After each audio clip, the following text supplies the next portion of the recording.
इन चीजों के साथ मैं अपनी बात को समाप्त करना चाहूंगा एक छोटे से परिचय के साथ। मेरा नाम ऋषभ है और मैं लखनऊ का निवासी हूं। भारतीय समन्वय संगठन लक्ष्य इसके साथ मैं जुड़ा हुआ हूं। पिछले 23 साल से ये संगठन काम कर रहा है।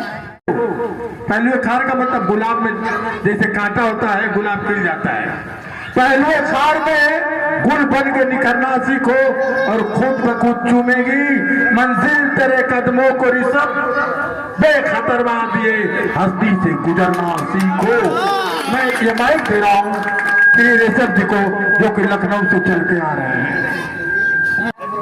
जय भीम, नमो बुद्धाय। सबसे पहले मैं गांव के लोगों, कल्याणपुर गांव और पोस्ट मोहम्मदाबाद और जिला गाजीपुर और इस गांव के और इस कमेटी के लोगों को बहुत बहुत साधुवाद करना चाहता हूं।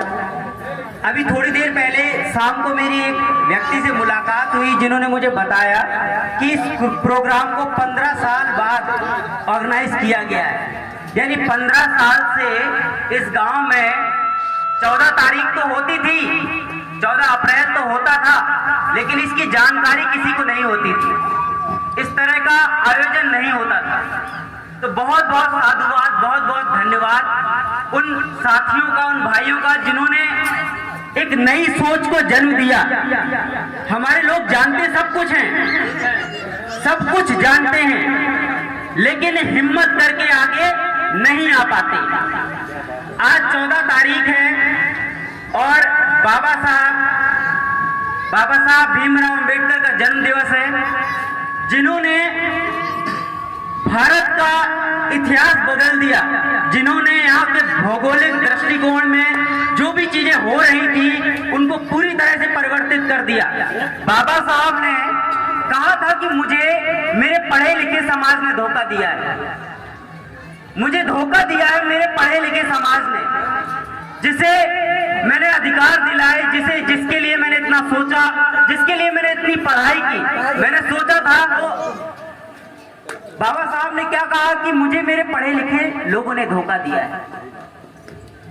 जिन्हें अधिकार तो मिले, बाबा साहब ने सोचा था कि इन्हें आरक्षण या इन्हें अधिकार दिए जाएंगे तो ये पलट कर अपने समाज की तरफ आएंगे, इन्हें भी उठाएंगे, लेकिन ऐसा हुआ नहीं। आजादी के 72-75 साल होने वाले हैं और आज हमारा समाज किस स्थिति में है आप खुद देख रहे होंगे। आज मैं इस गांव में आया हूं, बहुत सारी चीजें, मुझे आवश्यकता नहीं है यहाँ बोलने की भी और यहाँ पर जबरदस्ती आने की कोई आवश्यकता नहीं है। मेरे पास सब कुछ है, घर, मकान, पैसा, सब कुछ है, लेकिन फिर भी मैं आज अपने समाज से जुड़ रहा हूं, जबरदस्ती आके घुस रहा हूं लोगों के बीच में। क्यों? क्योंकि एक कर्ज तो बाकी है। ये सब कैसे हासिल हुआ? कैसे हासिल हुआ मेरे परिवार को? कैसे हासिल हुआ? कैसे खड़े हुए हम? कैसे अच्छी शिक्षा मिली? कैसे अधिकार मिले? कैसे बल मिला कि आज किसी भी समाज के व्यक्ति हो, अगर वो मेरे दरवाजे से आंख उठा के निकल जाए तो मेरे पास भी बाहुबल है उसे दिखाने के लिए। ये ताकत कहां से मिली? ये ताकत कहां से मिली? वो कर्ज है, वो कर्ज है मेरे ऊपर और उसी कर्ज को चुकाने के लिए मैं यहाँ खड़ा हूँ। उसी कर्ज को चुकाने के लिए उस पढ़े लिखे समाज से मैं कहना चाहता हूँ कि वो कमी, अपने समाज की कमी निकालने के अलावा भी कुछ काम करेगा। अगर वो अपने ऊपर पढ़ेगा, शिक्षित होगा, साइंटिफिक सोच रखेगा, भारत के इतिहास को जानेगा, तो बहुत कुछ बदल सकता है। मैं बात करूं अपने इतिहास की, क्योंकि जो व्यक्ति, जो समाज अपना इतिहास नहीं जानता, वो अपना भविष्य कभी नहीं बना सकता, कभी नहीं बना सकता। तो इतिहास को जानने की आवश्यकता है कि आजादी के पहले क्या दशा थी आपकी, क्या दशा थी आपकी। जानवरों की तरह आपको बेचा जाता था, जानवरों की तरह आपसे काम कराया जाता था, कोई मोल नहीं देता था, आपको लातों से कुचला जाता था, आपकी बेटियां बहुएं घर से उठा ली जाती थी और आप कुछ नहीं कर पाते थे, कुछ नहीं कर पाते थे। और आज जो ये सब कुछ हो रहा है कि आप किसी पे भी SC/ST एक्ट लगा देते हैं और लोग आपसे खौफ खाते हैं। क्यों खौफ खाते हैं? क्योंकि संविधान में वो प्रावधान आपको दिया गया। तो जानने की आवश्यकता है इतिहास को कि क्या था 50 साल पहले, क्या था 100 साल पहले, किस तरह की गुलामी की जिंदगी आप जीते थे।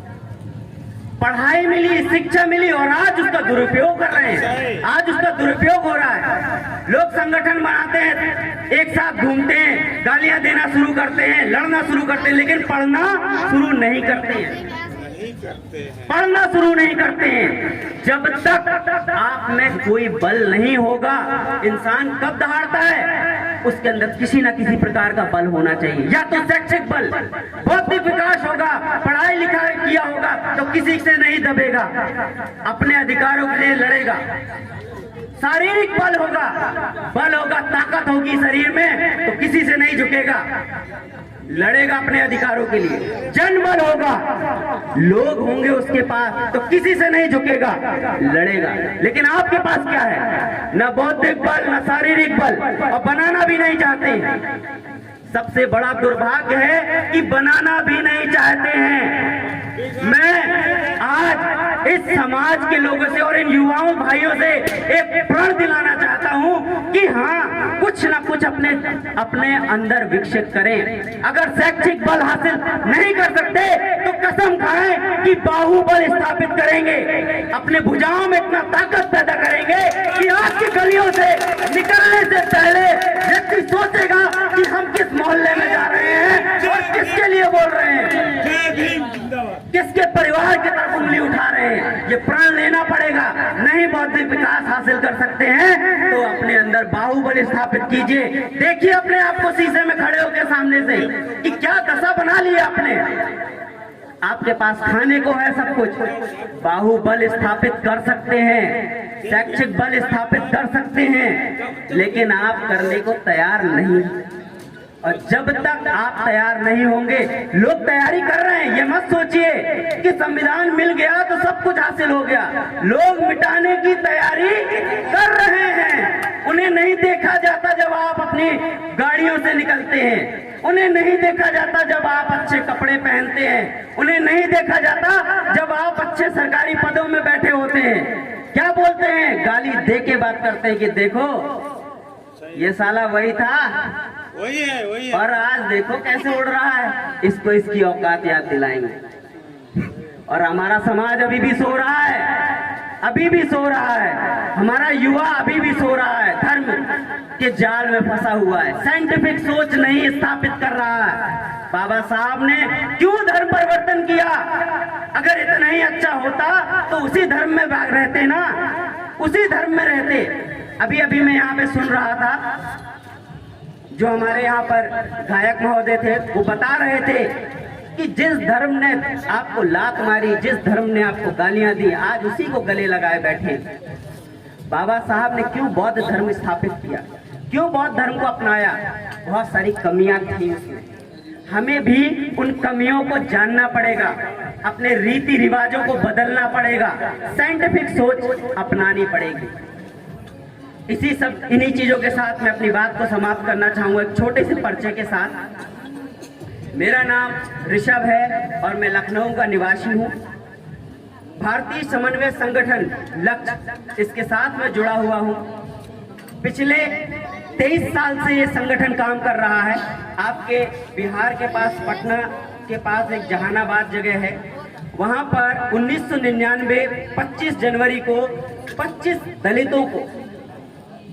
दलितों को रणवीर सेना ने गाजर मूली की तरह काट दिया। ताली बजाने वाली बात नहीं है, समझने की कोशिश कीजिए। और हमारे बड़े बड़े राजनीतिक दल, बड़े बड़े नेता, किसी ने आवाज नहीं उठाई, किसी ने भी आवाज नहीं उठाई थी। तब आवश्यकता थी कि हमें राजनीतिक के अलावा अपने आप को सामाजिक भी तैयार करना पड़ेगा। अब कोई भी छोटी छोटी पार्टियां बनाते हैं, छोटे छोटे दल बनाते हैं और थोड़ा सा उभरने लगता है तुरंत पार्टी बना लेते हैं। हमें आवश्यकता है समाज के अंदर काम करने की, हमें आवश्यकता है बिना स्वार्थ के, बिना नोट, बिना वोट की भावना लिए समाज के बीच जाने की। और भारतीय समन्वय संगठन ऐसा ही काम करता है। उसे आपका नोट नहीं चाहिए, उसे आपका वोट नहीं चाहिए, उसे चाहिए कि हमारा समाज बदले। किसी शोषण के साथ, किसी शोषित के साथ शोषण होता है, किसी के साथ गलत होता है, हम उनके साथ खड़े होते हैं, उन्हें ताकत देते हैं कि हमें आपसे वोट नहीं चाहिए, ना नोट चाहिए, हम सिर्फ आपके लिए हैं। वो कर्ज जो कर्ज हमारे ऊपर चढ़ा है बाबा साहब का, वो उतारना है हमें अपने लोगों से मिलना है, उनके साथ गले से गले मिलाना है और उन्हें एहसास दिलाना है कि आगे बढ़ना कितना आवश्यक है। और जिस दिन ये शुरू हो जाएगा, मैं जानता हूं कि परिवर्तन धीरे धीरे ही आता है, लेकिन ये परिवर्तन जरूर आएगा। जय भीम, नमो बुद्धाय। क्या बात है, बहुत बढ़िया।